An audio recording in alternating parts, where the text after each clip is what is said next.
Ladies and gentlemen, on the 10th of May, in the morning, even as we were getting into a huddle to wargame the events of the previous night, a routine exercise, I received a message on hotline from my counterpart in Pakistan seeking my willingness to communicate. Since our initial aim was to strike at terror camps, and all our actions in the subsequent days were in response to the intrusions and violations by the Pakistan Air Force and its army, it was decided that I would indeed speak with my counterpart. You are already aware, I've seen it being covered on national television, that my communication with the Pak DGMO was conducted at 15:35 hours yesterday and resulted in cessation of cross-border firing and air intrusions by either side with effect from 1700 hours, 10th of May, after he proposed that we cease hostilities. We also decided to further speak on the 12th of May, that's tomorrow, at 1200 hours, to discuss the modalities that would enable the longevity of this understanding.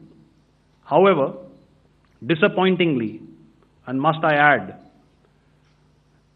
expectedly, it took only a couple of hours for the Pakistan Army to violate these arrangements by cross-border and across the line of control firing, followed by drone intrusions across the expanse of the Western Front, through last night and in the early hours of the morning today.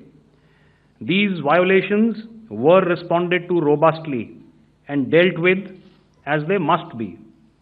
We have earlier today sent another hotline message to my counterpart highlighting these violations of the understanding between the DGMOs on the 10th of May and our firm and clear intent to respond to these fiercely and punitively, if repeated tonight, subsequently, or later.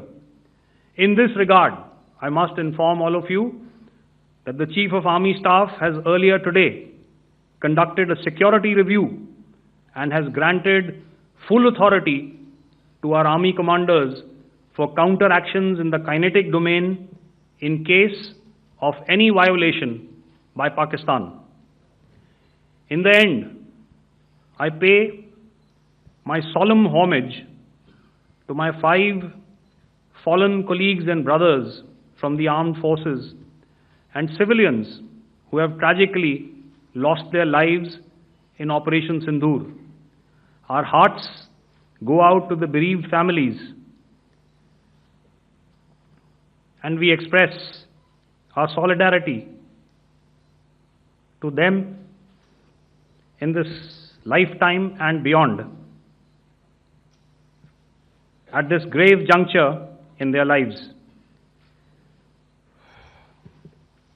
Their sacrifices shall always be remembered and spoken of in glowing terms by a grateful nation.